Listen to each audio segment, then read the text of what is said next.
गांव हरिपुर में एक गरीब लेकिन बहुत मेहनती किसान रामू अपनी पत्नी सीता के साथ रहता था। रामू के पास खेती के लिए बस एक छोटा सा खेत था और एक पुराना बैल, जिससे वह अपनी जमीन जोता करता था। गांव के दूसरे किसान आधुनिक मशीनों से खेती करते थे, लेकिन रामू के पास इतने पैसे नहीं थे।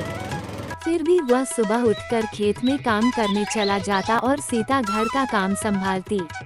रामू और सीता की जोड़ी गांव में मेहनती जोड़ी के नाम से जानी जाती थी।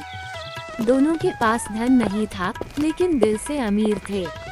उनके जीवन में कई मुश्किलें आई, पर उन्होंने कभी हार नहीं मानी। एक साल गांव में भयंकर सूखा पड़ा। बारिश नहीं हुई, नहरें सूख गईं और खेत बंजर हो गए।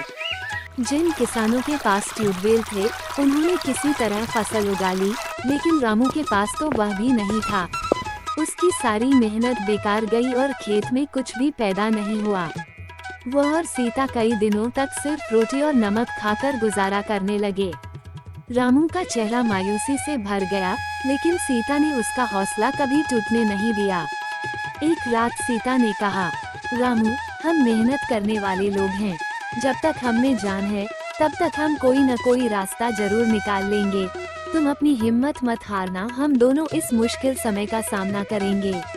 रामू ने अपनी पत्नी की बातों से हिम्मत पाई और अगले ही दिन वह शहर गया और एक पुरानी साइकिल और कुछ सब्जियों के बीज लेकर आया।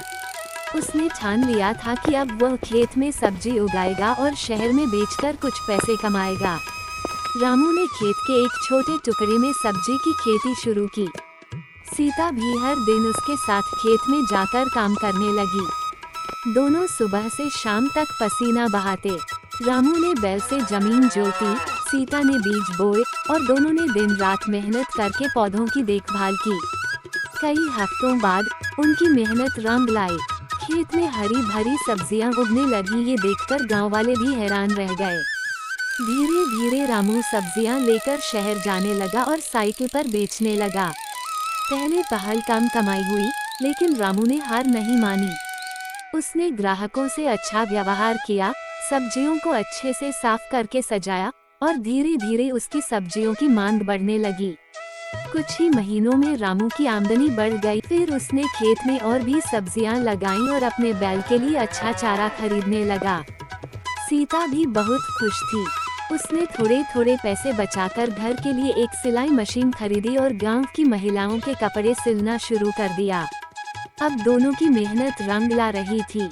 एक दिन गांव के सरपंच ने सभा बुलाई और सबके सामने रामू और सीता को बुलाकर सम्मानित किया। सरपंच ने कहा, रामू और सीता ने हमें सिखाया है कि मेहनत और लगन से हर कठिनाई को पार किया जा सकता है। उन्होंने बिना किसी सरकारी मदद के अपने बलबूते पर अपने जीवन को बदला है। हमें इनसे प्रेरणा लेनी चाहिए। सीख, मेहनत का फल देर से जरूर मिलता है, लेकिन मिलता जरूर है। हिम्मत और लगन से कोई भी इंसान अपनी किस्मत बदल सकता है।